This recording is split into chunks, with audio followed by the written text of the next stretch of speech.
The FNRad Snowboard Podcast is presented by Vans. Before I start the show, I just wanted to let you know that our friends at Ocean Rose Organics want to offer FNRad listeners 20% off their carefully measured capsules of medicinal mushrooms. Ocean Rose uses the best of the best ingredients, no fillers, no funny business, just the good stuff. Hit up Ocean Rose Organics and use code FNRAD20 at checkout and find out how you can become the best you. Ocean Rose Organics, mood, energy, focus. Season 6 of FNRad is sponsored by Wired Snowboards, the Boardroom Snowboard Shop, Anon Optics, Ocean Rose Organics and Crow's Nest Barbershops, Tribute Board Shop in Nelson, BC, and Stance Socks. The Boardroom Snowboard Shop carries over 200 snow, skate, wake, surf, and street brands. They've been in the business for over 30 years. 30 years ago, you could probably buy a coil leash or a barf stomp pad or a jester hat at the Boardroom. Today, all snowboards, boots, bindings, outerwear, and accessories from your favorite brands are on sale. Check out their performance and price guarantees. Shop in-store or online at boardroomshop.com. And you can save an additional 5% off sale pricing with the discount code FNRAD5 at checkout. Support also comes from Grouse Mountain, Mount Seymour, and Tomahawk Cannabis Extracts. Get your CBD fix with Tomahawk. All right, guys, this week's guest is Patrick McCarthy, whose 10-year-plus pro career included over a dozen companies, including Option NFA, a Vancouver-based local favorite, Tech9, Northwave, Drake, and 686, where he works today, as probably the most legitimate team manager that the snowboard industry has ever seen. As an ambassador of Mount Baker, some of the world's best snowboarders count on Sarge to show them around the MBHC stomping ground. Patrick McCarthy embodies what it means to be a snowboarder's snowboarder, which explains why he won the Craig Kelly Legend Award last year at the Baker Bank Slalom. It's an honor to bring you this interview with the legendary Patrick McCarthy. I'm a Seattle guy. I grew up in Seattle. And then about 21 years ago, I moved to Bellingham to go to Western Washington University. Yeah. And then during my junior year in college, I got asked by my sponsors to drop out of. They're like, hey, if you drop out of college, we'll pay you to snowboard and travel. And so that kind of brings me to today. That was 17 years ago. So I just didn't say no to that. And I think it was the smartest decision of my life, really, at the point. I think college is awesome, and I was definitely appreciated what I gained and what I learned by going to college, but it was obvious that snowboarding was going to be the path for me. And once the industry opened the door, then it was just got to keep grinding it. That's so sick, dude. Yeah, that's a big, I was just thinking from the point of view of a sponsor, wow, that you might be putting yourself on the line today if you're like, hey kid, drop out of college. And then, 3 years later, the kid gets a broken leg and says, hey man, I should be a doctor or something. I'm going to sue you guys. Yeah, totally. I mean, and I always when I have team riders now and they're like, oh yeah, I'm going to go to college or whatever. I always fully stand behind it. And I believe having a lot of pillars in your life that help support you during different times, and having a bigger breadth of knowledge for every single thing. I use a lot of what I learned in school and everything, to be a more professional, more efficient, pro snowboarder too, so it was dope. I kind of knew the writing was on the wall. My last year in college, I was taking nutrition courses and working out courses and just totally skipping on all the shit and trying to stack all my classes on Tuesday so I could ride Banker Monday, Wednesday, Thursday, Friday, Saturday, Sunday. My parents are like, "Hey, what's the program here?" So I was just like, "Well, you know what the program is. Yeah. I'm gonna go pro at this." And there was like pretty much nothing that was gonna stand in my way. I had like the vision and everyone around me to help support. That's sick. And it's still a relatively good time in snowboarding 17 years ago, right? Yeah, I mean, there's money to be made and future looks very bright. But that's not even the reason anybody does it. You just like, it's like you get the bug, but you are a pro snowboarder in your heart. Like, look at Craig, right? Craig dropped out of, was it Washington State, WSU, or was it Western Washington? You know, I don't know where he went to college. You know, I always like, you know, he was a big inspiration for me growing up, and I noticed like, you know, some of the things like I took away from watching him interact was just like, you know, computers and like being on top of like, you know, the almost utilizing scholastic, you know, elements into your snowboarding and being on top of it and like, you know, responding rapidly.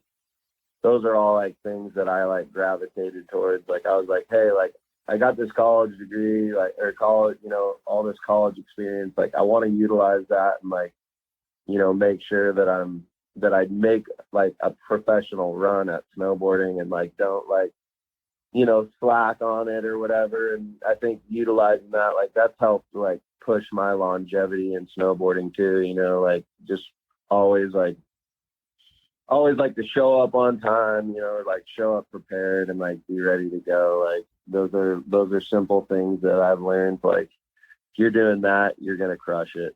Yeah, dude. There seems to be, you know, the longevity of your pro career does seem to hinge on showing up, being reliable. You know what I mean? Like there's a lot of people that fall in love with snowboarding that are really passionate about it in their, you know, late teens, early 20s. But that fire burns super bright, and then there's no longevity in the career because either an injury or just like hucking yourself off things and potentially getting hurt becomes a lot less attractive as you start to think about things like family or a career that's going to, you know, get you a house or pay the bills or whatever. Yeah, totally. I mean, for me, it's funny because I was like, you know, I moved on like from pro snowboarding 7 or 8 years ago and took on this team management role and started working for 686. Like, you know, at first I thought there was like this big shift and like things needed to change and I needed to be like, you know, really taking a back seat and you know, learning all these other facets. And like as time's gone on, I sort of realized like I'm like in such a unique situation where I'm always out there with my crew. I'm always like, you know, riding with my team and like there's always filmers and photographers or like that I have hired that are working with my guys. And so, you know, like it gives a different level of respect to my team and like with all the people that I work with when I'm out there, like, and I'm down to hit things and send it with them. And like, I don't know, like I just haven't been able to like let go like at all of that. And as I've like gotten more like comfortable with my job and like what I'm doing and like all the impacts that I'm having with all these riders and like these fun video projects we're putting out, like I just want to be part of it. And like I want to send it, like, you know, nowadays like everything that I do is like for myself, you know, like, and it's like to build, like it's all just for me to enjoy, for like the people around me. And like, I mean, this year, like I'm kind of taking it as like, I just want to show like, you know, 40-year-old men, like if you have like this like fire inside, like, dude, let that fire burn, because like there's like, you know, life is short and like enjoying like those moments. Like I love to push myself to like the furthest levels right now that I can humanly and like just see like what I can do, like still, you know, and you know, the sky's the limit. And it's like, and it's also just like gaining the respect of the boys when I'm out there. But like that camaraderie and like, and that relevancy like is essential to me, you know. And like, I'm lucky I live in a place where it's like one of the best places in the world to ride, like during this time when we can't globetrot around the world. So it's like, just make the best of every single day. And, I find like I don't have that much enjoyment of just like riding around the mountains, like half-ass, like with some dudes, like hooting and hollering. That's just not me. Like I gotta get up, like have an objective and like send some shit that's like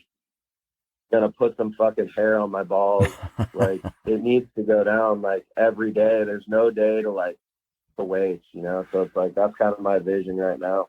The Baker Road Gap shot, I showed that to my kid last night. She's 21, and she like did a double take. That angle of it looks like you're 5,000 feet up in the air. It's incredible. It is one of the nicest Baker Road Gap shots that I've ever seen. It's sick. And the story behind it too sounds like just like, serendipitous. I love that stuff. Yeah, no, like the whole, I'm 41 years old. So yeah, that was like a goal that I had. Like I set goals for myself, like in the beginning of seasons of things like that I want to accomplish. And, that was something that I was like building up towards. So I've been hitting, like, if you follow me on Instagram, like I've been hitting jumps like every day that I go out, I'm building jumps in my team. That doesn't mean that I'm hitting every single jump 50 times, like sometimes I get a couple tricks and I'm psyched. Sometimes I fucking get bucked and I like chill. And, like, I learn like, where to fit in, but yeah, that was something I'd been building up towards. And I was kind of like waiting for the right opportunity and waiting for the snow to be right. And like, you're always like, there's a lot of variables, but, yeah, that was a really like special time. I appreciate that you like the photo. I got to give it up to Colin Wiseman for that. Rad. He shot the photo and it was dope. There's a couple more in there, that we were hyped on, but that session was just special. Like that was all like, I'm just sitting in my office doing like an office day, like, sending out some samples and like planning some upcoming video shoots and photo shoots that I have rolling in. And like Austin Sweeten like just sent me a little text message. And he's like, yo, dude, I got it all buffed out for you, Sarge. He's like, and when I looked at it, I was like, fuck. Like, I just, like when you first look at it, you're not there mentally. You just start to think like, oh, like, what's my excuse going to be? Like, oh, like maybe I had like team riders in town right now. So I was like, well, I should focus on like shooting with my team. Like, Austin's not, he's not on my team. Yeah. And then I just like thinking about it, I was like, is like Austin Sweeten going to send you a message and be like, let's send the road gap together? Like, you would be such a pussy if you backed out right now. So I was just like, like when he sent me the photo of it, it was like the upper zone of it buffed out and just the takeoff, and it looked poppy and scary. And I was like, kind of like terrified responding back, but I was like, game on, dude. Wow. Like, I'll meet you early in the morning. I'm going to go like on my way up to the mountain, like Forrest Bailey was in town. So I like went and swooped him up. And then it was just like, you know what? Like, I know I'll have the time to like work on it. Like one of the things that I really take a lot of pride in is like the way that I like perfect jumps and like the way that I build them and stuff. Mm-hmm. And so knowing that they got another foot of fresh and that I was going to be able to go and like I hate like just hitting like one of my biggest pet peeves, like I'll rarely ever go like hit a jump that somebody else made. Mm-hmm. Like I love to craft that shit myself, make sure it's just fucking perfect. Yeah. And like, and by putting that work in, you slowly train your mind and make all of the variables like melt away, Totally. Until like, that you can do it. Yeah. I looked at that road gap one time and I was like, I don't think I'll ever hit that. It just so happens to be the only jump available for me here. Yeah. Like when I moved here, I wanted to hit it. Yeah. I'd seen the shots of Farmer. I'd seen the shots like Devin Walsh, like different people. And like, I knew right away that I was going to like hit it. The first session that I ever had on it was probably like almost 20 years ago, like maybe 19 years ago. And like, my whole thing was like, I think I did like a frontside cork 7 like that day over it. Wow. And it's just like, it's been one of those things like I've, like when people started to like gravitate towards Baker. Like, I just wanted to be like the guy that was like doing the most progressive stuff on his own home turf that I could, at the time. And I've hit the road gap more than anybody like ever. So it's like, I know for a fact, I know all the like little nuances of it. I know, and I want to share that knowledge, like with as many people as I possibly can. And, it was really funny the other day when I did hit it, like, Austin Sweeten and I, we'd like, either one of us would have gone first. Like, we were both like down. He'd never even hit it yet, which was like super surprising to me, because he's like, been the man right now. But, it was a funny situation. We Rochambeau'd for it, kind of out of like just for fun, like it's always a fun experience. And I fully just lost. Like, I'm 41 years old, and like all the boys are there, and like I just lose. And I'm like, but the thing was like, after putting the work in, after mentally preparing myself the night before, like I didn't sleep that well because I just knew it was going down. I'm getting up in the morning, I'm like jacked up, and like the minute I get up, all the work that you put into it, and I just knew, I was like, man, the amount of energy and like how right that we built this, like with these dudes, like, like knowing that it wasn't going to be half-assed, like I just felt like there was like a calmness over me when I knew like it was going to be me that was going to guinea pig it, and it was just fine, it was all good. So it's like, those are like, I live for those experiences, and like, I knew it was like kind of a culmination of the moment of like the year of how it's been going. But like, I know there's still a lot more to go this year. And like, I wouldn't even put it past me to get another session on it this year and like get exactly what I want. And like, I'm not like, those kind of things are the things that make me feel alive, so I want to like, the more I do those kind of things that scare me, those are the things that I live for these days. And I never think about any of the things that can happen. I just always think about what I'm gonna do, like locked in. That's really important. That's like the most important thing, right? Like you got to be projecting. I think Terrier said it on the show, like if you don't think you can land something, you definitely shouldn't be trying it. Like that's dude, I think that's a good rule of thumb. I remember that day, like too, like another thing is like, that is like a little pet peeve, or like, you always have these weird nuances, but like, when there's a lot of filmers and photographers and everybody's there, it's super easy for you to like, okay, I'm guinea pigging, like I'm going to go up there, I'm going to strap in, and then like, oh yeah. So like one thing I did is like, as I was like even just walking up there, I was like, hey, I asked Austin Sweeten to get on the radio. I'm like, yo, call everybody on the radio and tell them that I'm ready. And they were like, he's like, what? And I'm like, yeah, dude, do it. And he was just like, hey, you guys ready for Sarge? And like calls it out on the radio, and everyone's like scrambling, oh, you get ready. And that way, by the time like I was fully like up at the top, strapped in, ready to go, like everybody's ready. And like, that's the little thing that I really like to do. Like, I don't want to go up there and sit and wait and think. Like the less you think and the more you like rely on your own, like your like animal instincts and survival, like the like, better chance you got. So like, yeah, he radioed, and then I went out, I hiked up, and I'm like strapping in, and then boom, like they got back like right away. They're like, okay, everyone's set, ready. I'm like, drop it. Like, sick. Let's go. Like, let's get this over with, in a way. And then like, I told myself too, like the day when I was driving up there, I was like, I'm the kind of person nowadays, like if I don't get something like first or second try, I just like either move on or like whatever. And so like I told myself, hey, like only hit this thing like 2 or 3 times, and like I ended up hitting it like 5 times. Wow. But, it was just sick, man. It was a super fun session. Like big props to Forrest Bailey. He threw down, and Austin Sweeten crushed it. He did some like never been done stuff over it, which is always like really cool for riders to be able to achieve. And then TK Cromer, like a local ripper, also he was in the session with us too. So those guys, and like, big props to all the media that came out too to shoot it and whatnot.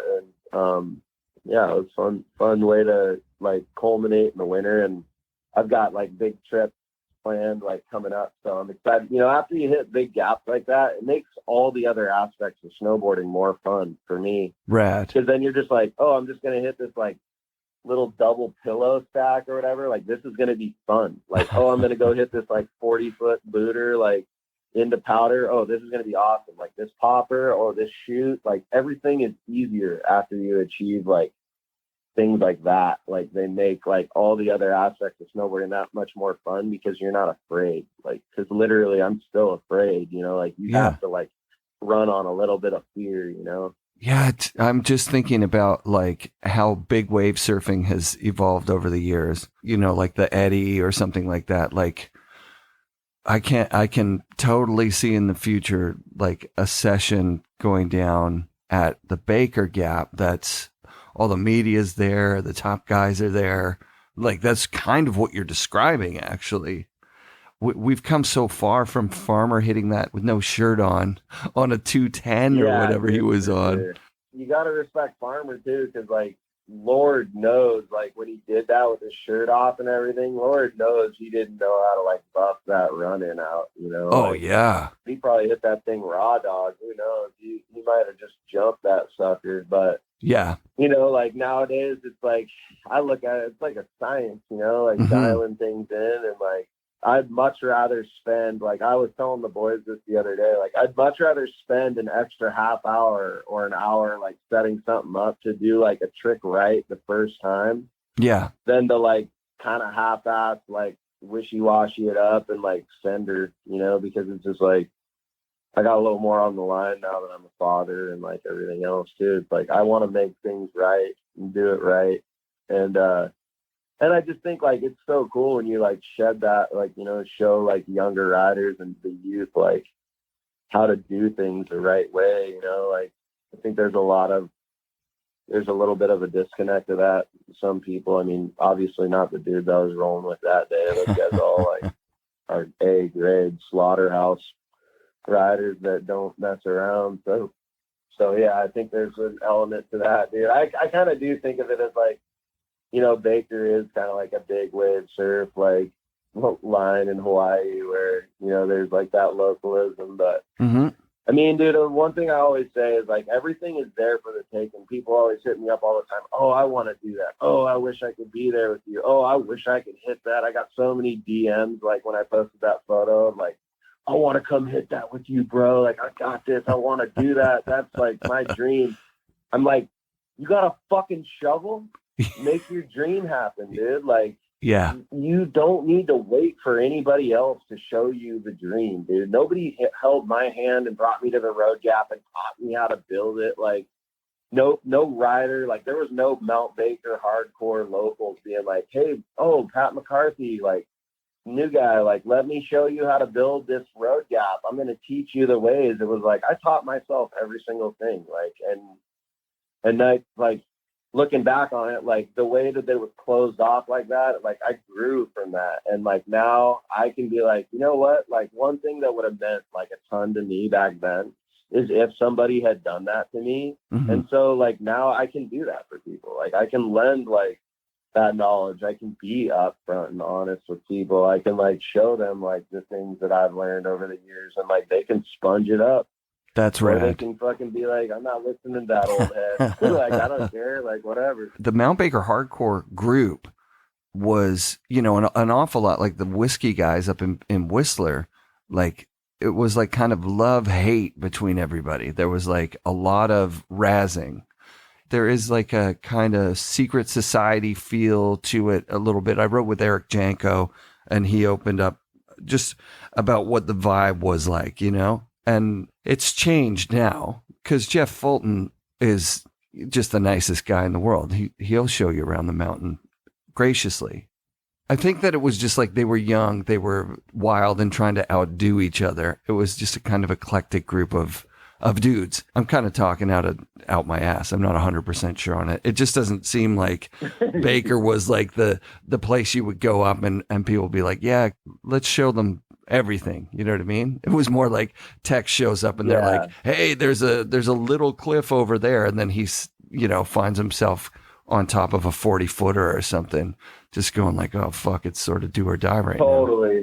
Yeah, like I think there's some like there's a time for that, and what they had and like whatnot, and then like there's plenty of time to develop a whole new thing. Like I really appreciate this day and age. Like I really appreciate all the like this season more than any other season. Like every like crew of like badass riders that I like totally respect that like comes to town, they like call me and check in, and they want to know where, like, what's up and what's going on.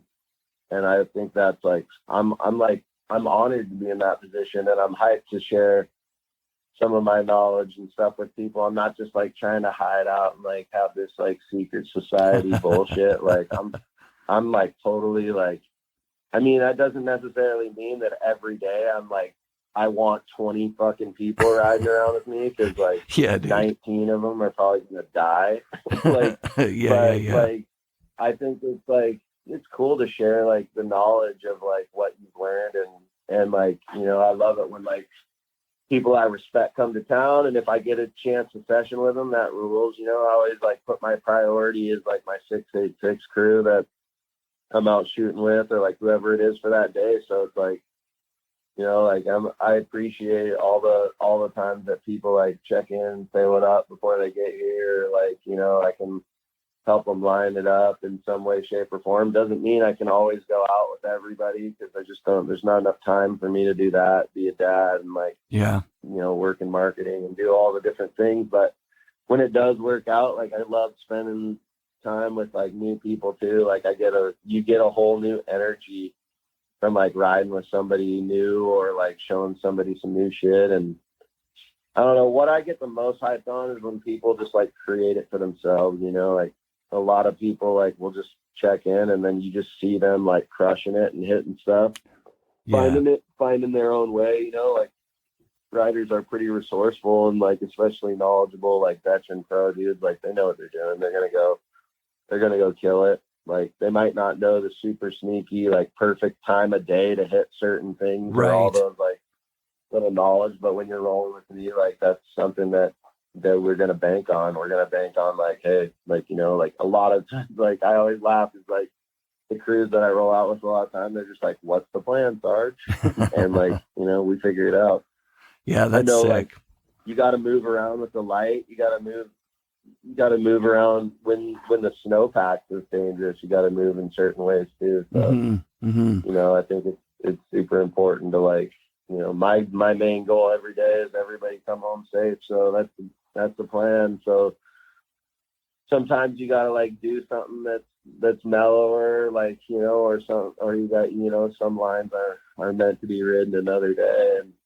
And so like, when you're picking out jumps, like figuring out the right thing to keep everybody safe, but get the things like accomplished that you're there to do.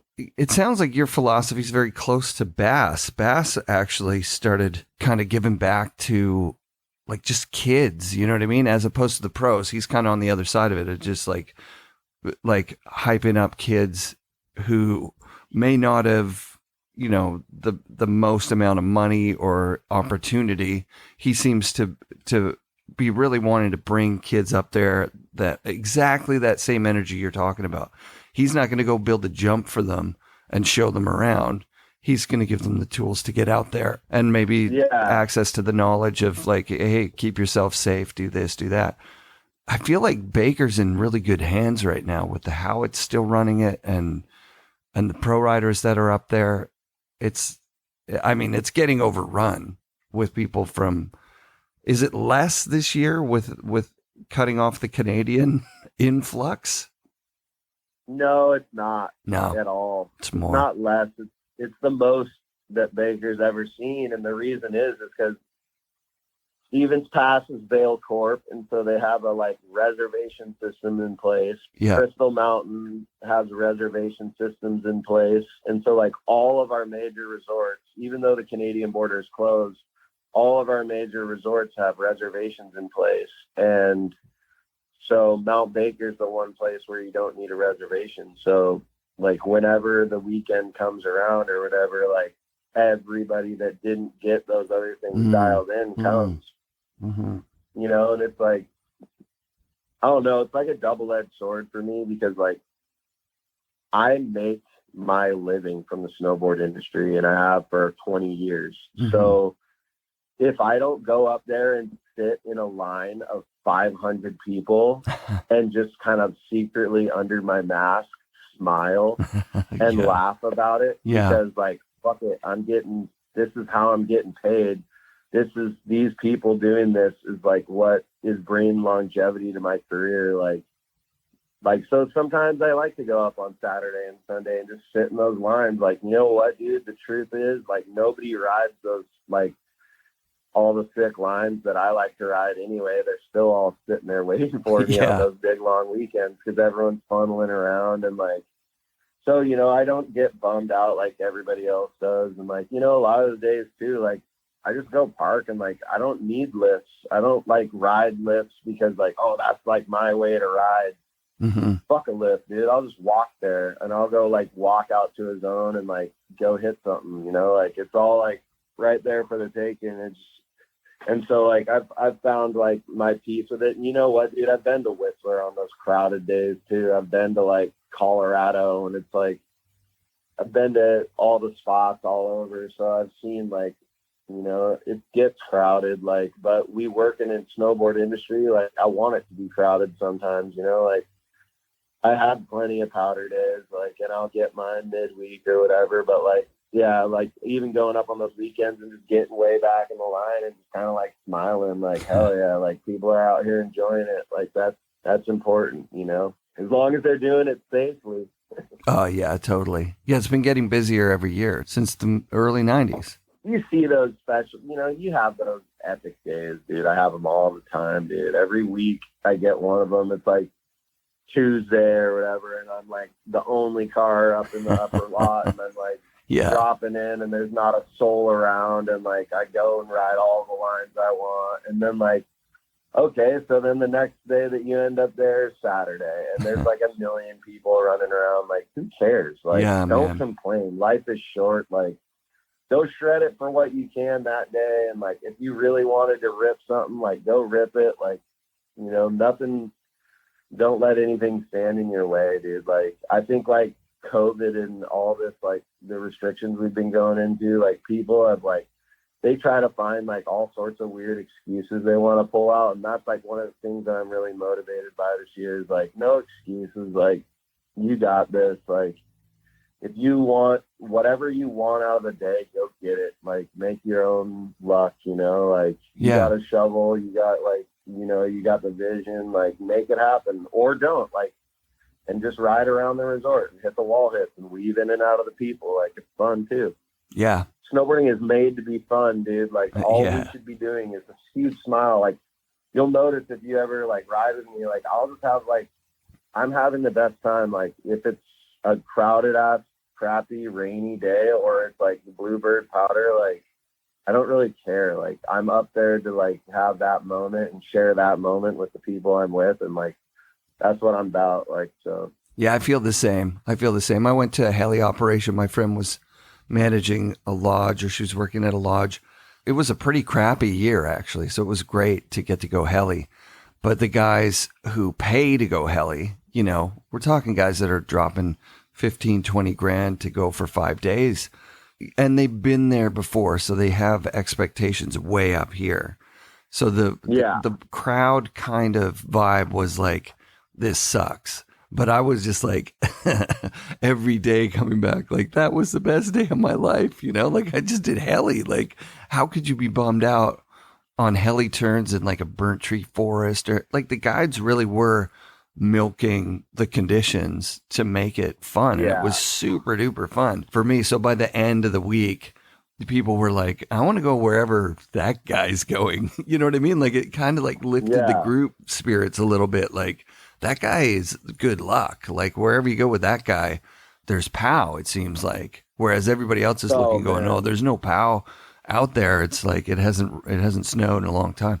I couldn't agree with you more. You make your own luck. Like, your outlook is just the way that it is. And snowboarding is for fun. Like, yeah, no, exactly. It's like, I've had super similar situation you're just talking about. Like, I've had a few trips to Baldface, and like, you know, sometimes it's not perfect, you know, the conditions, but the guides do their best to like get you on some dope terrain, and Pinciero's bringing the vibe up, and like you're shredding with some friends. Like I remember in my last trip, like it was a little baked, the snow was a little bit baked, but it was like, dude, throw on like your do-rag and your sunglasses and just freaking shred the shit out of some slush. Like, I don't care what it is, man. I'm putting a smile on my face, the wind in my hair, like the wind and no hair that I don't have anymore. And like, I don't even care. It's just like, snowboarding is going to be fun no matter what you do. Like I go and work at all these camps in the summertime and like donate time to like the Woodwards. And like, I worked at Windell's and High Cascade over the years. And like, I loved working at snowboard camps. And like, those can always be the funnest days. And like, I'll never forget, I was like a camper at like Windell's way back in the day. Mm-hmm. Probably like 1995. Nice. And 95 or 96. And I remember like there was this day where it was like pouring rain when we all got up, and the camp was like, hey, like all you kids, like we're going to like go to movies, and we're going to go freaking down and buy shit at like Goodwill. We're going to do all these other activities, go to skate parks, whatever it was. Totally. And then they're like, but a small handful of you can go up to the mountain if you want. And I'll never forget, like, that was like such an insane life lesson for me when I was like 14 years old.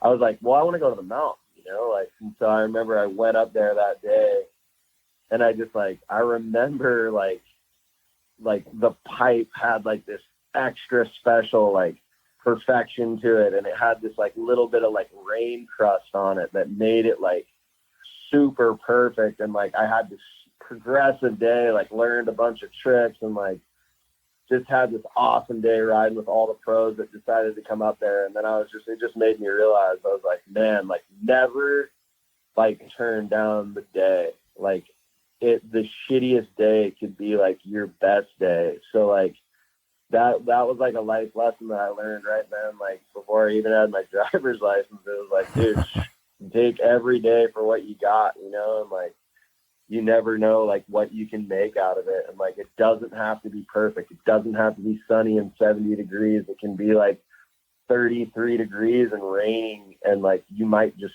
unlock some shit like that you had been working on forever. So it's like never let the conditions like or the people around you like dictate your own mental like state, and like just stay positive. Like people always give me shit. They say like I'm way too positive, or like I'm like over, and like I always laugh at that, and I'm like, well, I'll try really hard to like find negativity in it because like that ain't happening. So it's like whatever. But no, it's like those little like moments that you get in your life, like to make you realize, you know, like I have a photo up here in my office of me like riding Baker last year in this pouring rain day. And it was just like me and my buddy Brad, who I shoot photos with a lot, Brad Andrew, and then like this Japanese rider Shuhei, and they're like, we're really going on the mountain today, and you can see there's no one on the chairlift, there's no one on the mountain, there's like 3 cars in the parking lot, and I'm like doing this method in the natural half pipe, and it's just a reminder, like it is what you make it, you know, like you'll still put a smile on your face. You're snowboarding, you're in the mountains, like embrace that, you know. Yeah, man, that's what the Mount Baker Hardcourse was founded on, actually. It was the weather more than anything else. But, I mean, it rains up there. Yeah, I've been up there on a miserable day. Yeah. But, yeah, it's soft. It's not typically raining and icy. It's usually raining a little bit slushy. Those can be super fun days. Yeah, no, make the Well, you most mentioned, of it. too, that this year is, like, one of your favorite years, if not your favorite year, as far as, like, just, like, thankfulness for the fact that the mountain is still going with everything else that's going on in the world. I remember there was a year not that long ago, I guess it was about 6 years ago, I rode with Farmer up at Baker, and Baker was really only had maybe 1 or 2 POW days that year. It was a really crappy year. And I remember feeling like, okay, well, maybe that was the last snow year ever. Maybe it's going to be like this every year. It's going to rain all the time. It's going to be a little bit too warm, global warming. Like, this sucks. And then the next year we had like an epic year, or maybe just a regular year, but it felt like the absolute best year ever. Because it was like, what's going to happen? Is it going to be fucking shitty and rainy again? Or is it will we get any snow? And then just like an average year felt like, oh my God, I'm so glad this is back. I missed it so much, having a year off of, frothing and going up every day. And it is fun. It is fun to ride every condition. It really actually is. Like even ice is great, because the next time it's a little bit soft, you're like, well, I was hitting that when it was icy. Now I can really hit it because it's slushy. It's great. Yeah, I know. And like when you travel more, like I was lucky, during all my years as a professional snowboarder, I got to travel like all over the world, go ride all sorts of different places, and like, meet all sorts of different people. And like once you start connecting, like, dude, go connect with somebody from like the East Coast. Like I always love riding with like kids from Vermont for some reason. Like I'm really gravitated towards Vermonters because like, dude, every condition that we face is better than the conditions that they face, like, so, like just being appreciative and riding, in that moment is the key, dude. That's what it's all about. Another really perfect example is like when you ride with somebody from like Wisconsin or like Minnesota, like they have like their own perception of like what the mountain is, and it's sick. Like they crush it. They get 1 million laps on their rope toe and like whatever. And like it just so happens that like I get to ride at Mount Baker, and like I don't put it on any more of a pedestal than like a kid riding Highland or like Trollhagen or whatever. Like they're still like creating their own happiness, like living it up, ripping it up. And like, people are always like, oh man, that jump you hit, like the entire run that I have. But like, oh well, like who cares? Like you got that run, so like you're probably crushing it. Like enjoy it, Yeah, there's like, or if you go to the East Coast, like I always have to travel a ton, like with my job, like before COVID, and everywhere I go, like it might not be as like insane as like a sick powder day at Baker, but like take it for what it is, like ride that mountain the best way that you can that day, and like you're still gonna have a good time. Yeah. And I just like, I always find like a lot of motivation from that. Like I love like all types of snowboarding. Like I love half pipe snowboarding. I love like slope style. I love to watch like backcountry and all that. And like, there's like, I don't like see a side of snowboarding that I'm like, oh man, like those guys are so unlucky. You're snowboarding, so like you're good, like totally. or you're skiing, you're good, like that's just like my theory with it is like, I find a lot of inspiration, like watching like dudes ripping their runs in like in a city in like say Highland Hills or whatever, where it's like they got like almost like a garbage dump that they've like turned into a mountain, but it's like they got features, like they can rip it 150 times like in a short amount of time, and like those kids that come out of there, they're so dialed and like they rip so hard, like much respect. So it's like, just go out and like ride like the mountain that's in front of you, like whatever it is. Like obviously it's easy for me to say that because I live at Mount Baker, but like, like there's always somebody who has well, there's two sides of that too, right? Like if you grew up in Winnipeg and you look at guys like the McMorrises and Jody Wachniak, Andrew Jeeves from up in Canada on the prairies, like those guys are killing it, because relatively speaking, everywhere you go is amazing. So everywhere you're like just motivated to go other places. Whereas when, I hear Rankwit talk about having cut his teeth at Mount Baker, again, there's a positive spin on that. It's like everywhere you go, you're like, well, except for Alaska, you're like, man, you guys got to come back and see what we're riding over here. Like it is sick. And then that just reminds you like, man, being home is epic. We've got this amazing mountain. So yeah, either way is a good way to be. I love seeing the Easties come out west too, because it's just like a kid in a candy store. Like, can you believe all this terrain and all this snow? You're like, yeah, man, it's like this all the time. It's kind of insane.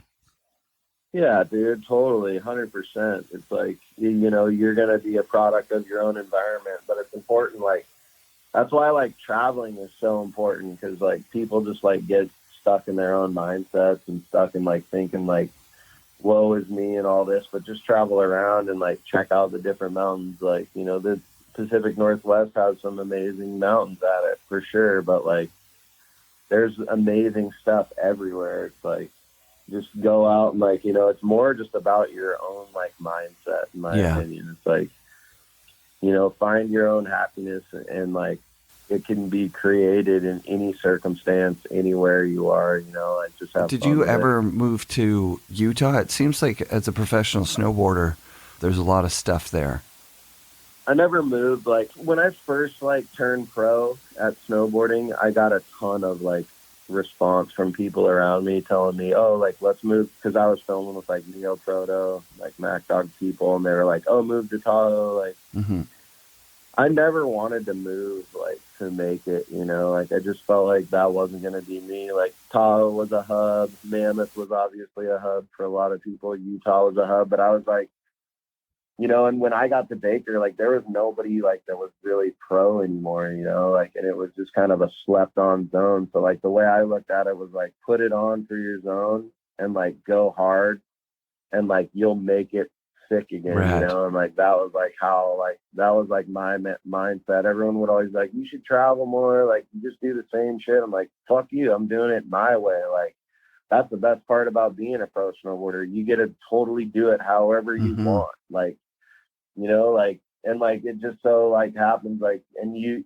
get to like look up to whoever you want, and you get to watch like just like my favorite snowboarders like growing up is like Devin Walsh, you know. Like he just snowboarded so like sick and so beautifully, and like he always knew like the terrain better than anyone else, and like was super smart. And like watching like somebody like that, like I was like, dude, I'm gonna do it like this, you know, like this. Those are like kind of the people that I looked up to, you know. And like so like I mimic like the way I move, the way I like look at the mountain, the way I interpreted things, like, you know, that, you know. And so it was just like, oh, hit big shit, find sick like natural features and kill it. Like that was like, you know, how I wanted to do it. Like even like when I first like was turning pro, there was all this like, oh, you got to hit rails too, you got to be diversified, you got to do this, that. After like a year or two of that, I was like, fuck that, I'm not doing that, I'm doing it my way. Like however it is, like, you know, I hit the same jump like a bunch, and but you just find like what you want out of it, you know, I guess is a good way to put rad. it. Yeah, Devin spent a big part of his career at Seymour, you know, and Seymour's really like a little Baker. Yeah. The local mountains here there's three they're all very different, but the Seymour mountain vibe is very similar to Baker. It's got a lot of side hits, you know, people riding fast, and a good community of snowboarders that, you know, push each other. It's pretty sick. But he did.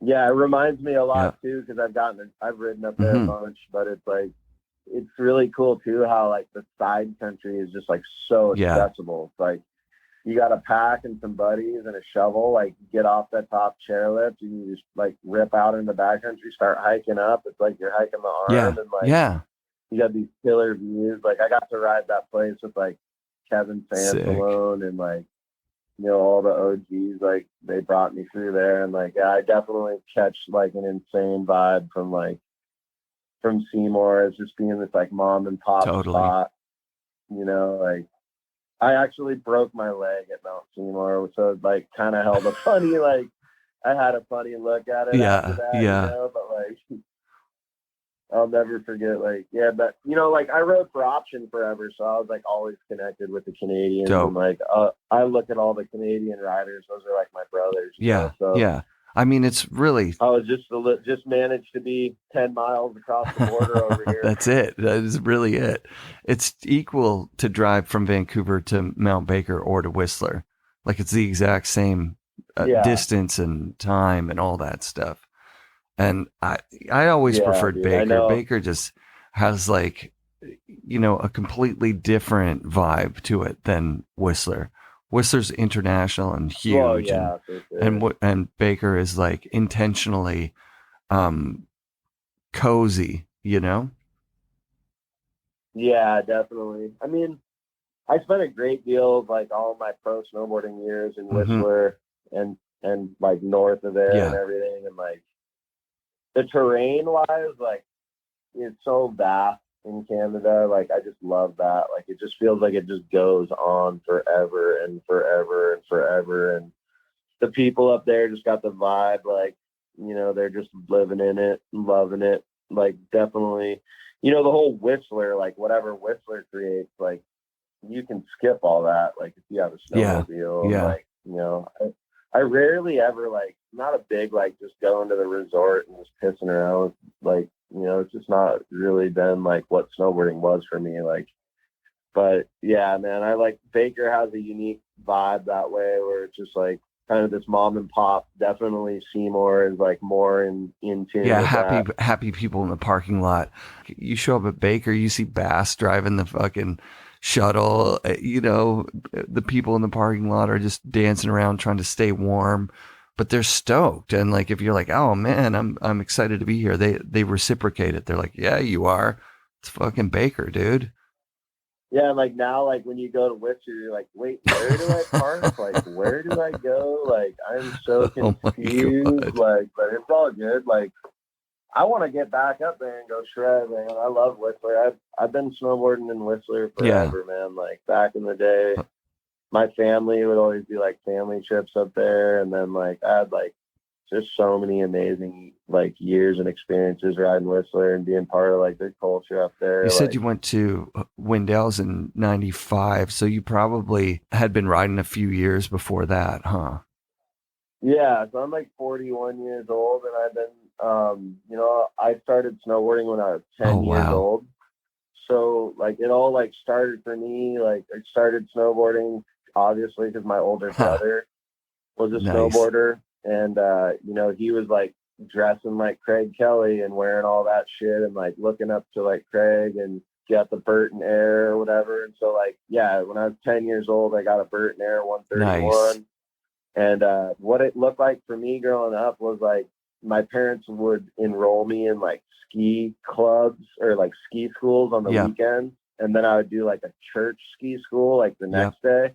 So like I'd get to ride like all the weekends. And I just like kind of fell in love with being in the mountains, and like sort of like when you're really young and you don't even have your driver's license yet, but like you have the freedom to like go up to the mountain and be alone and like and be with just some buddies like ripping around. I grew up riding Stevens all those years, and then like when I was getting ready for high school, like my parents moved. We moved from like a smaller town, Marysville, Washington. We moved to the big city down to Seattle. Mm-hmm. And I started like, you know, I didn't really have any friends. I didn't really have like a crew anymore. And I like was just like the new guy, but like I had a skateboard.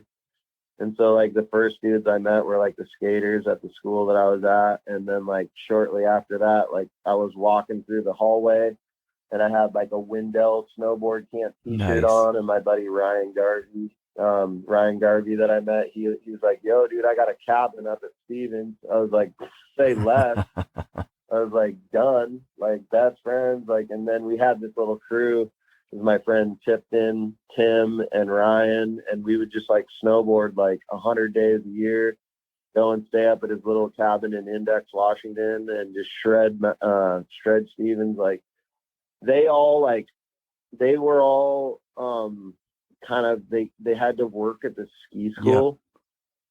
And I was just super lucky because like my parents were supporting me, and they were supporting like kind of like my vision or whatever, and like so they would hook me up. Or actually I had a shop sponsor. Oh, rad. Greg's Green Lake. Oh, nice. And, so Greg's Green Lake cycle down in Seattle, they actually gave me a very unique opportunity when I was in like 10th grade. They gave me something called a gold pass. Like it doesn't exist anymore, but it's a season's pass that works at every mountain. What? Yeah, dude, it was insane. So they'd give me a gold pass even though they weren't supposed to, and then I would just be able to go shred every day, everywhere, no matter what. And like, you know, my mom, like, so then like I didn't really have to work for my pass like by coaching snowboarding, and so like I would just snowboard. I'd have like this big ass yellow Walkman, Sony Walkman, dude, and I'd be like bumping. I always listen to like Mobb Deep and like hip hop, and just like bump hip hop and just shred. Like, and I'd shred until like I'd start in the morning at like 9, and they'd work till like 2. I'd snowboard like from 9 to 2 solo, just mobbing. And then like my buddies would all get off, and then we'd shred from like 2 to 10 at night. Oh, And I just do that like every day, 9 to 10, like 13 hours straight boarding, like, and those are like some of my formative years down at Stevens Pass. And then like, you know, I'd shred with my crew, the CCC, we called ourselves. And then all of a sudden, like the pros in the area, like some of the guys that I obviously, like, they were my heroes, you know, like I looked up to them, like Elon Bouchel and Kurt Jensen and Billy Summers and like, and Eric Brandt and Monty Hayes, all these guys, like I'd look at them and they were the dudes that were kind of sponsored. And like, you know, like in the springtime when the sessions would be going down where more people would be around, you know, I'd try to like show out and like try to earn their respect. And like, before you know it, they were like, hey, you should come jump with us, you know, someday or whatever. And, dope. you know, bada bing, like, before you know it, like, you know, they're bringing you out. Then I, like, through them, I started meeting like Jesse Burton or two and whatnot. And so I was just kind of growing up shredding with those guys. And then when I had to, you know, senior year, I had to figure out like what my next move was. So I was like pretty into school. So I applied to like 3 different colleges, one in Salt Lake. You know, that could have like been a crazy change in my life's path. I got into University of Utah in Salt Lake. I got into University of Washington in Seattle, and I got into Western Washington University in Bellingham. And I was just like, the one thing was about Seattle that was a draw, like that was like kind of the block was like, I just didn't want to, I wanted that break, you know, I wanted to break away from my parents and like have my freedom, you know. Right. So I decided on Bellingham, and right off the bat, I like first trip up, I went out to Baker and like went out and built like a backcountry jump and met some like 2 like the locals that I shared a lot of time in the mountains with, Jason Spear, Nate Lynn, rad. and like then I met like Javis, Yeah. you know, and like met some of the dudes that were ripping at the time. And I don't know, I just kind of like coming from Stevens, like it's Stevens, like you're where you go and build jumps and like that kind of stuff is limited in a way. Like there's not an unlimited amount of that. And I had to hit all that stuff. And then Baker just like seemed like it was just insane how much like there was. And it was like more mom and pop and even less people back then. And so, yeah, I just like embraced that. And like once I made the move up here, like I got more connected in the industry and stuff, but like still like, you know, what I was doing that was helping my snowboarding the most was like I had put in those years as like a camper at Windows and High Cascade. Yeah. And so what I started to do, like once I was a senior, was I got a job like working June, July, and August coaching at those snowboard camps.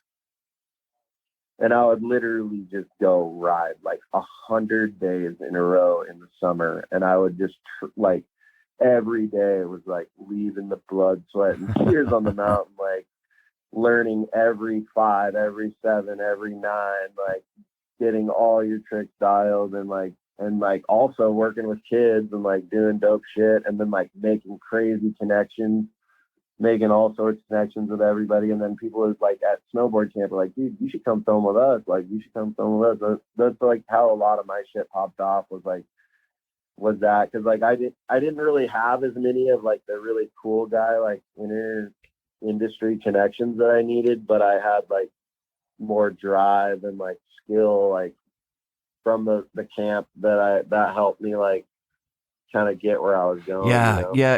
In a regular resort year, you know, you've got the early season, which is like, you know, you're riding your rock board and you're just messing around.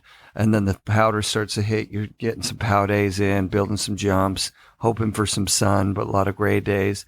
Then the spring comes along. It's really like March and April. And you get, you know, maybe 30 days of slush. But once that Mount Hood thing opens up, June, July, August, you've got, like you said, 100 days of consistent park slush like just like the perfect learning tool. Oh, for sure, man. And I was like, those were the formative years for me. And like, you know, it didn't come without its hurdles. And like, I'll never forget, like, you know, this the first years when I was like a senior and I was getting ready to, you know, what I wanted was to become a pro snowboarder. And so what I did, I'll never forget, like my mom would like buy me like tons of groceries that could like, you know, just like peanut butter and jelly or whatever. And like I had this Honda Civic and I drove that fucking car down to Mount Hood and I parked in the upper parking lot, like no friends, no connections, nothing. And I just put the seats down, like the two seats would fold down the front and like that would open up the trunk. So I'd had like the two seats down in my green Honda Civic and I slept in my car for 100 days in a row, eating peanut butter and jelly, going to bathroom in the lodge, like didn't know anybody, didn't have anything dialed. Like I had a pass and I had that, like, and I would just sleep in my car and I would just eat. I'd come down from the mountain. I'd just like be in that, like living inside that trunk and like, and I would like go up the mountain and shred from beginning to end every day for the summer.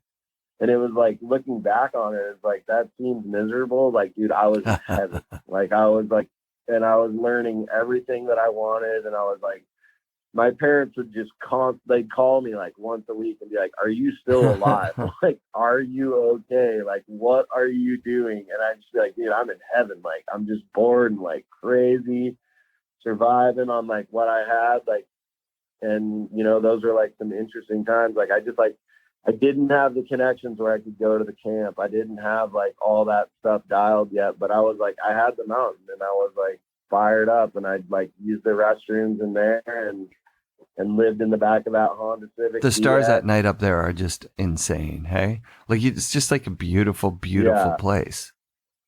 And it was like, then before you know it, like you can do every trick that you've seen in like the movies, you know, like I could do like all the shit. And I was just like, why is this not like panning out for me? Like, and you know, like, and then I started in at college and then I started to see like how it was going to work at Baker and like found some photographers that wanted to shoot. And like, before you knew it, like I was making video parts. Like I made a video part and like gave it to Tech 9 for like their first movie, Represent. Nice. And like they put a couple of my shots in the movie and that was just like, that was a big moment for me, you know? And like, and there'd been like, and then more and more, it just kind of kept snowballing. And that's like when like, you know, basically like, I don't know, Chad Perrin, Max von Marbot and Byron Seegers, dude, they like pulled me aside in the fall and they're like, yo, you want to be a pro snowboarder and like drop out of school and ride for option and get paid? I was just like, dude, say less, man, let's go. And so I just like stayed, I was like just staying in my little apartment or whatever and with my buddy John Lang and you know, I started that season off that summer. Like I went back to Mount Hood and I did the same thing again for 100 days. Like, and like, but I was working like at High Cascade and I was doing the coaches sales. And like that next fall I came back to Bellingham and I bought my first house like that first year. And like, you know, and I just like, you know, moved a couple of snowboard homies in with me. One of them happened to be Mike Yoshida, who later was to become like one of the industry's biggest photographers in history. And the other one was John Lang, and he had some industry connections, and we all moved in this house together, and it was crazy times, and it just grew and grew and grew and grew from there. You know, like there was like, that was when it all like fired off, and there was just like, that basically brings you to today. Who did you ride for once option kind of crapped out? What would have been your board while you were there? You ride like a Yoni or something, a Duffy? Yeah, dude, I definitely rode the Yoni Mackinnon. Big props to Yoni. I rode the Kevin Sanson. That was a great board. A little bit. I rode, my favorite board was the Signature. I rode a Signature. I rode the Signature Series 161. That was Beautiful shit. board. Yeah. I'd ride the North Shore. I still have some of those lurking around. That was like before the Orca and before all this other shit. Like there was the North Shore, and that was the sick pintail, like Baker Slayer board. Yeah. I'd ride whatever, man. They'd build me my own like custom boards with like different graphics, and like we'd put more carbon in there. Like they knew I was trying to go like send, Yeah. you know, so like they'd build me up like a 62 or that. Like there was another board I rode called The Reason, and then like I rode, and then like I had a pro model with them actually for a year or two at the end. Oh yeah. So, What was the graphic you know, on I it? rode. It was Yeah. Shamrock. Like Kevin Walsh did the graphic for it, but it was like shamrocks on the base, and then the top was like this whole like motif that we put together of like all these different elements to my life and like things that I was into. That's so sick. That's but yeah, I mean, during that time, like when I was on option, you know, I also rode for Northwave, Drake, and Dakota. I rode like later on, I would get on 686. Before that, I rode for NFA.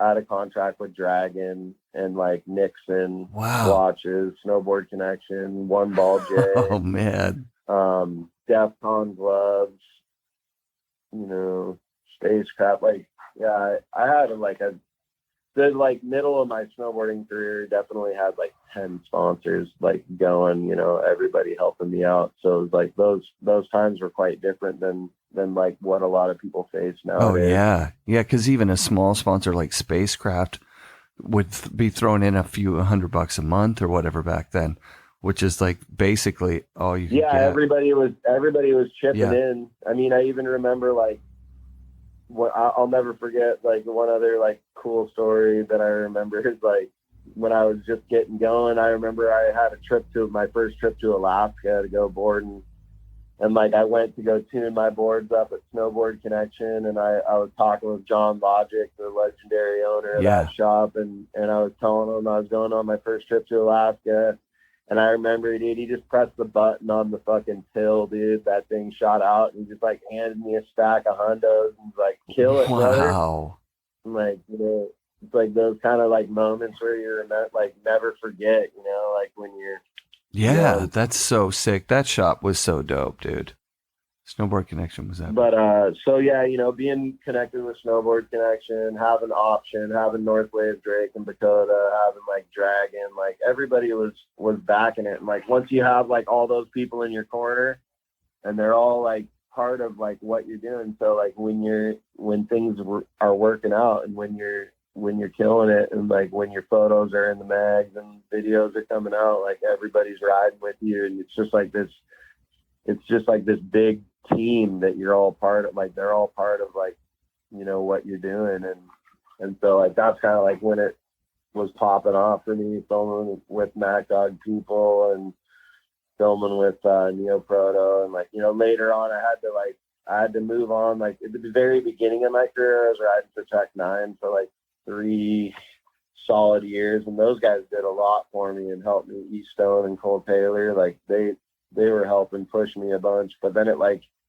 kind of came down to this time where I was like, it was really important to me like that I was getting paid, right? You know, obviously, because once a couple companies start paying you, it's like, so like I went to them with like the offer that Northwave and Drake and Dakota had offered me, and they were just like, adios. You know, like can't do that. And so then it was like that sort of made me realize. I remember I like writing a pretty like crazy email to those guys thanking them and stuff, but like what I realized is like if people are down to like support you, then you're rocking with them, you know, like, and you can't like, you know, this family style thing, like it only lasts so long. So it's like, you know, go and get the support you can from whoever is down, and that's who you're rocking with. I mean, with bindings, because that's what Tech 9 was mostly, was bindings, right? Like they're kind of like the lowest piece on the puzzle, right? You got to have sick boots, and the Northwave boots were so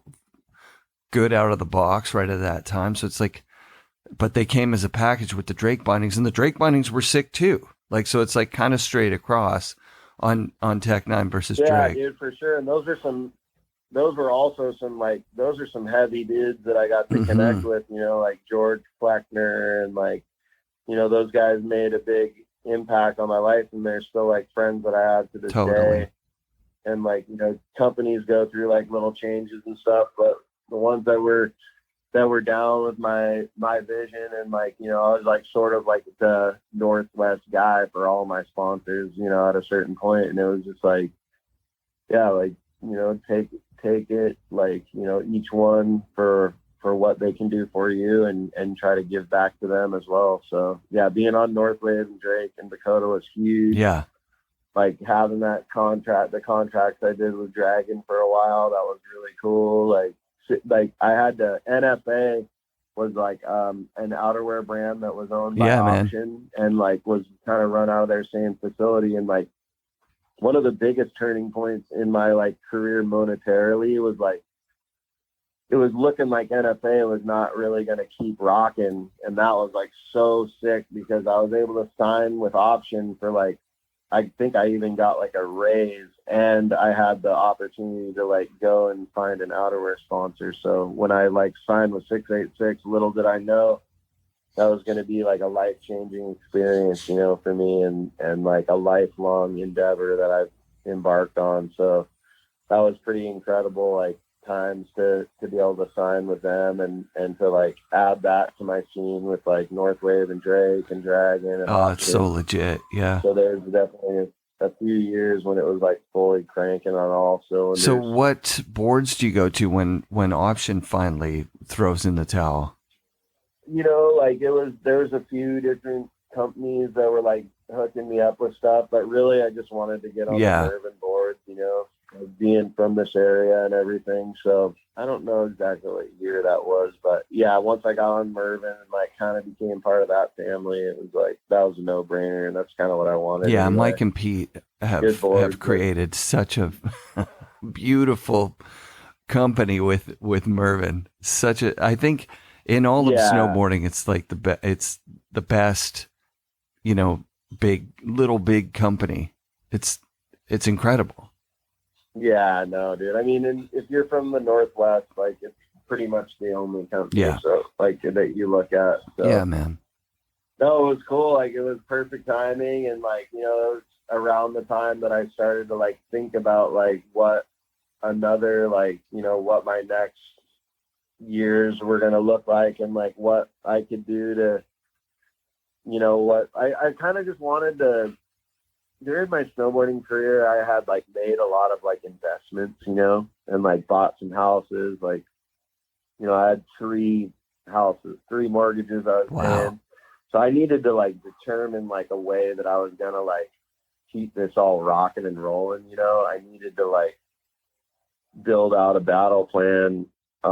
And so like when 686 kind of approached me and they were like, hey, like we see you kind of as a team captain, team leader, like, would you want to take on this role and try like that, like would later turn into team manager?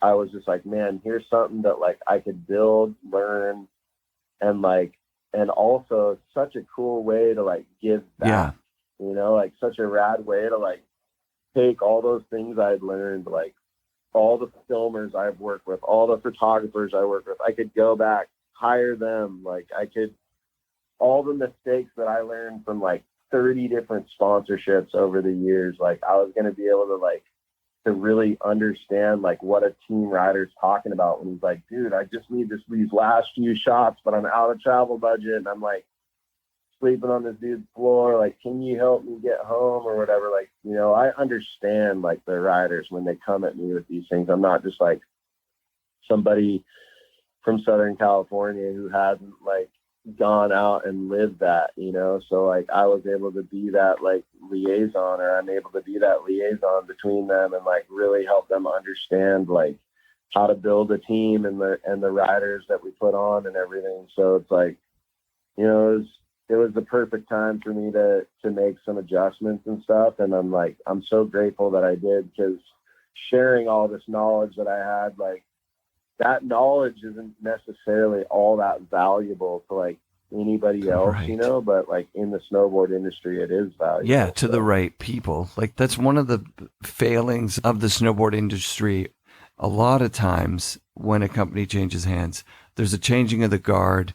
And the first thing that they do is they look at the spreadsheet and say, why are we paying all this money for these riders? Like, what are we getting out of this?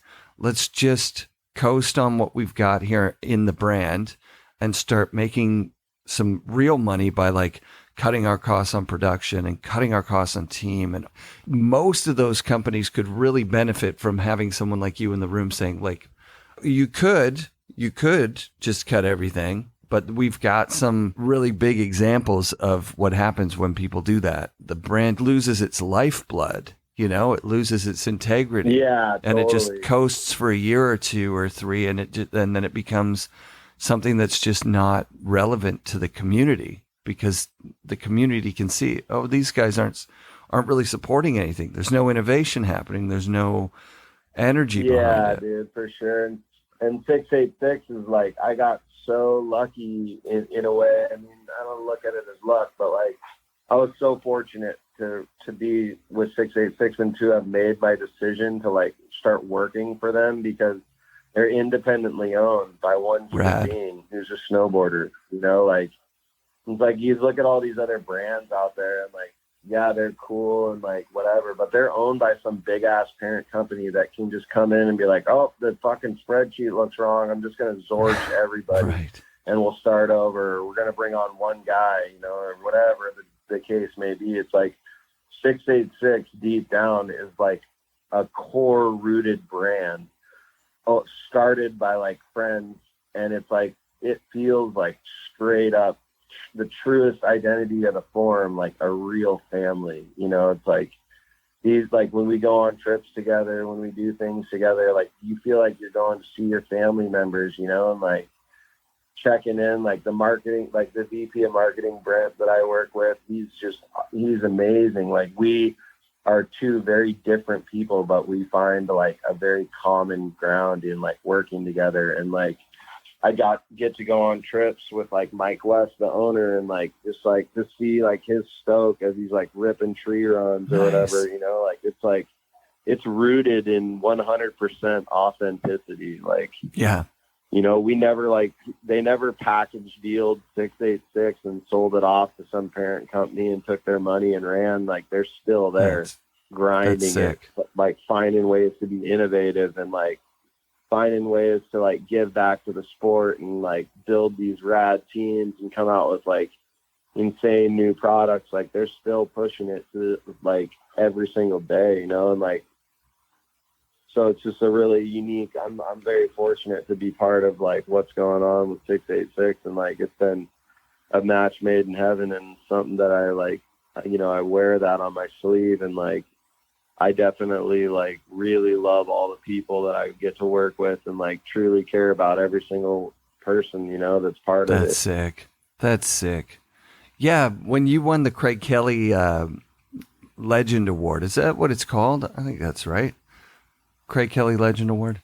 I think it's called the Thunderbird Award or the Craig Kelly like Achievement Award. Yeah.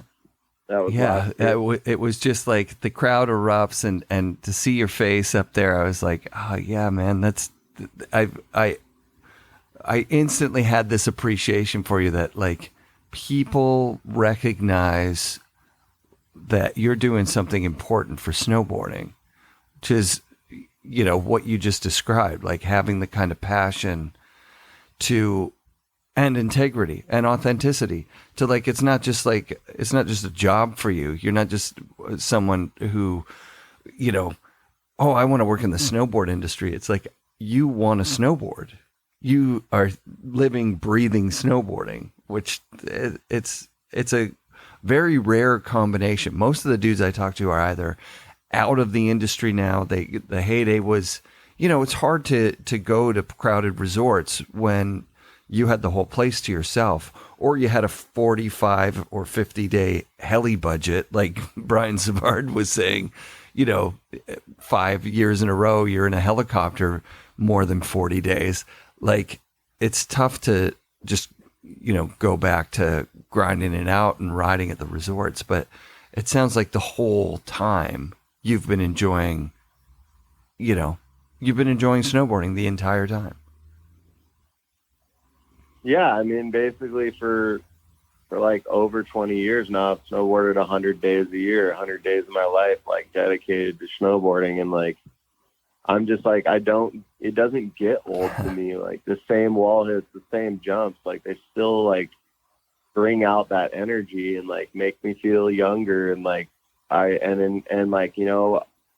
sharing it with other people and sharing it with the newcomers. And like the other week, like I got to go out and like had a kicker session with Cannon Cummins, like Barrett and Temple's son. And like, seeing that like now I'll be able to like pass on like some of the knowledge to like people like that and like share it with them. And, winning the Craig Kelly like Lifetime Achievement Award, that meant like a lot to me for sure. It's like right here, like I never would have thought 20 years ago that would be like, the end of like what it is. But like all I do is like, I love snowboarding. When I'm snowboarding, I'm thinking about snowboarding. When I'm not snowboarding, I'm thinking about snowboarding. When I'm taking a trip with my family, I'm still thinking about snowboarding. I just love like snowboarding, every single element of it, and so it's like sharing it with people. And like, that was what there's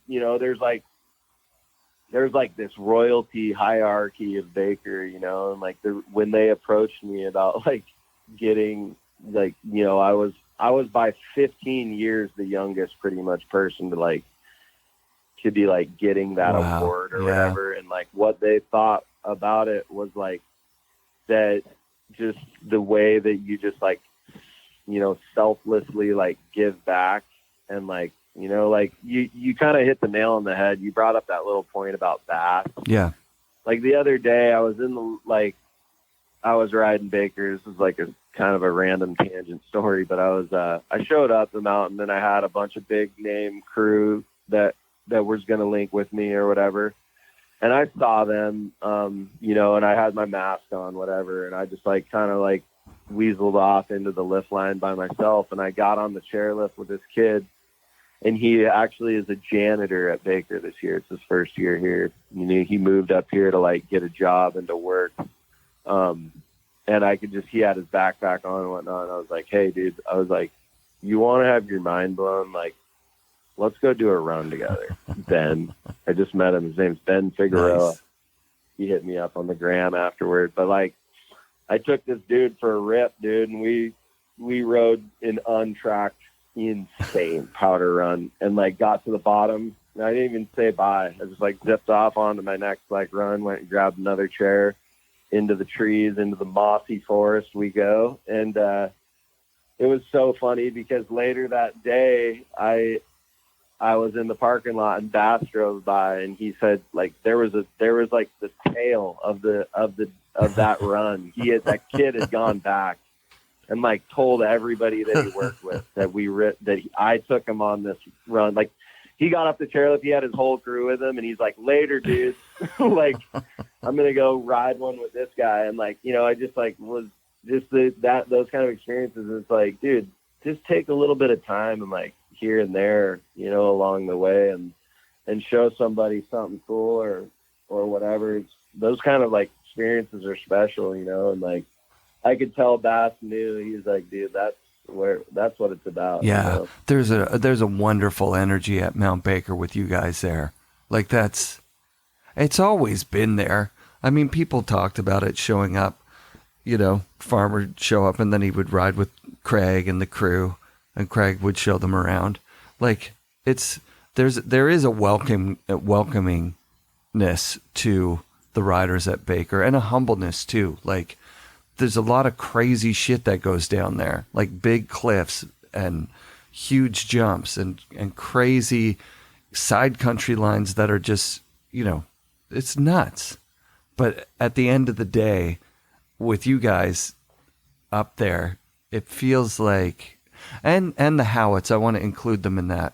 It feels like the vibe at Baker is not to sell out. is to like keep it special for as long as you can, because you know it's coming. Yeah, dude. And it's like the vibe for me is like, and I'm sure it's the same for a lot of people, is just like, just get up and go ride, like go and embrace every single day. Like I laugh because like I basically snowboard every single day that my wife will let me. Like, you know, and it's like whatever day, like whatever it's going to take in my marriage to like, to be able to snowboard like 3 or 4 days a week. Like, and like, then I've got to come home and like be dad, and like, I've got to come home and be husband, and like, but like those moments in the mountains, like sharing that with all the sorts of different people and all the people that come and check in with me, and like when my team's ripping through and when we're accomplishing our goals and when we're just like shredding, like that's what life is to me. And that's like what gets me jacked up. And like, I love like when I see people on the lift line, they shout me out, or like people be like, oh, I saw you hit the road, Gab, or I saw you do this. Like, dude, keep telling me, keep saying that, keep saying, like, doesn't have to be some hidden thing. Like everybody's like expecting it to be like, just be more open, like say what's up, like whatever, like, you know, like that's like what it is to me, is just to shit. Like nowadays is like, you know, I had all those years of being like pro, and like I like to share it with other people. I like to like, you know, grab chairlift rides with random people and talk to them, and like I just see that fire and that same stoke. Like, you know, it wasn't some like, I didn't fall like in some lineage where it was like all handed out, right. You know, like I'll never forget those moments, like sleeping in the back of my Honda Civic for 100 days in a row, like no bathroom, no friends, like no nothing. Like that, there's a reason like that you get where you're going, dude. And it's like those moments that shape you. And like, yeah. And like, you know, like snowboarding is such a sacred thing. Like nobody can ever, you know, no matter what my job is, like that's one thing I always trip out on. And just like what you were saying is like a lot of people that snowboard, like all of a sudden, like it's not a part of their life anymore. So like now they're doing like 5 days a year. Like fuck that. Like that is not fucking happening in my lifetime. Like I'm riding 100 fucking days every year. Like it doesn't matter. Like that's the only way that like I'm sane.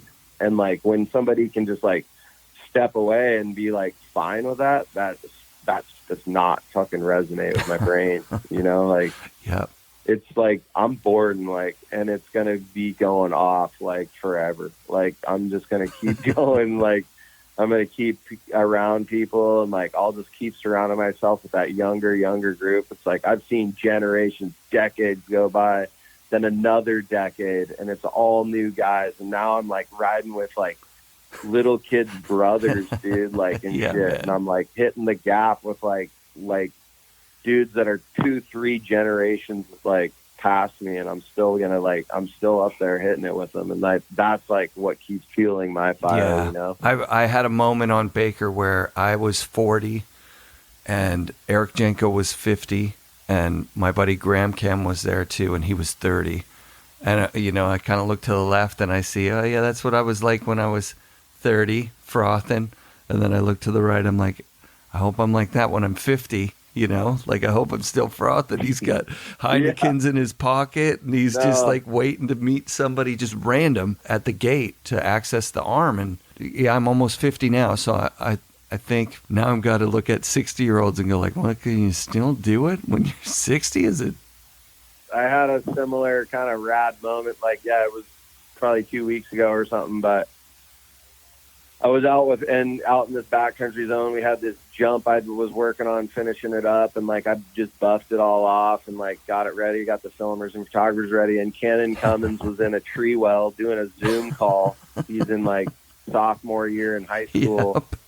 And he like hangs up his Zoom call on his phone, and like I look over at him, I'm like, come up and hit this jump with me. I just finished it. Like, let's go get it together. And then like we hike up to the top of the drop in, and you're looking down this perfect, pristine jump. And like, I'm 41 years old and he's like 16 years old. And it's like, hell yeah, I'm dropping in right now. Like with him, and like, dude, sharing those moments. And like, that shit is fucking awesome, man. That's like what I'm living for. And that's just like, dude, being able to share like those moments and like send it together, the smile that you get, the energy that you feel, like the way that all transfers around to everybody, like, you know, like you go home, you remember that shit. They go home, they remember it. They share it with the people around them. Like, oh, we were sending it. It was perfect. Like everyone was there to document it. Like, wow, like what a time. Like, hell yeah. Like, those are the things, those, like, you know, I'm living for those moments, and I'm going to, like, you know, the thing is like, I know those moments are happening. Those moments are going to be firing off all week, all next week, all the week after, all next year, all the year after that. Like, there's no stopping. There's no slowing. Like, there's nothing that's going to change that, you know? So it's like, just be there, be present, rip it up. That's epic, man. Let's finish it there. That's a great period on the end of an incredible interview. Pat, you've been just an awesome guest. I'm super inspired. Thank you very much. Hey, thanks. Thanks for taking the time. Okay. Right on, Patrick. Bye. Thanks. Bye. FNRad shoutouts this week to Patrick McCarthy and his family. Thanks for doing the show, man. Special thanks to Dano Pendergrassi for always having photos on hand of these legendary snowboarders. Support rad guys like Dano who are doing rad things like Side Channel Brand. And, you know, go to his Photoshop, buy a photo of your favorite snowboarder. Special thanks to Mike Strato at Vans for supporting the FNRad Snowboard podcast since the very beginning. I got a box of shoes for the family this past week, and I just have to say, sincerely, thank you, Mike, thank you, Alex, and the entire team at Vans. And be sure to come back next week for another episode of the FNRad Snowboard podcast, presented by Vans and brought to you by SIA Productions.